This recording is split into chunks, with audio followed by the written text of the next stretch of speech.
If the parent of a trans child is having a hard time, I think what helped me was to remember that the soul of my child is still the same. Mateo is one of a set of twins. So the twins were always different from each other.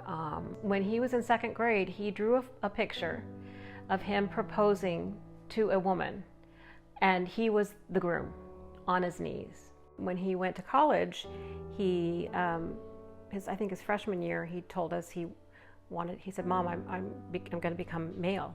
And at that point, I was confused and scared and, not really supportive, to be honest. But as a parent, I had to do my due diligence and say, "Are you sure? Are you sure? Are you sure?" Just like anything else.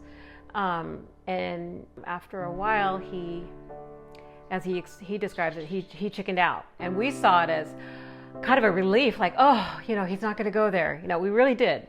Feelings of impending loss that constrict the way you view things and the way you think about it. And those are hard things to overcome. I also think part of me was, kind of in denial. And also thinking, oh, he's too young to know what he is,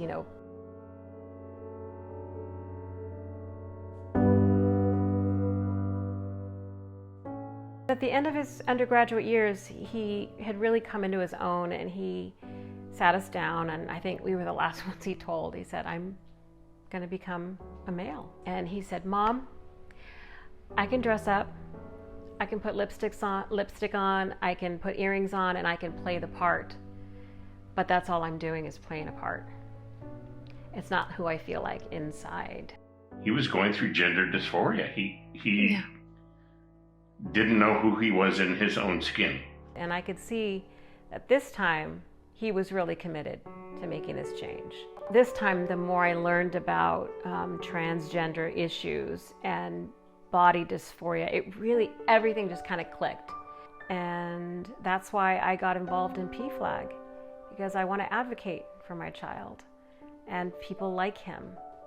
We are so glad that he was able to, at this young age, really find out who his true authentic self is. I mean, he transformed into just this confident, outgoing, engaging person.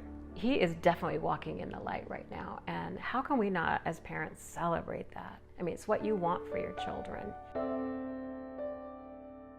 I would encourage parents to try to reach out to an organization like PFLAG. There are resources available. It's really helpful to talk to another parent who is going through the same thing. We all want the same thing. We want the best possible life for our children. And yet we come to them with blinders on. If you do those things, you're damaging your child. Yeah. Who wants to damage their child? Nobody. All you can do is try to look at life more expansively, try to ask the right questions, and help that child find themselves.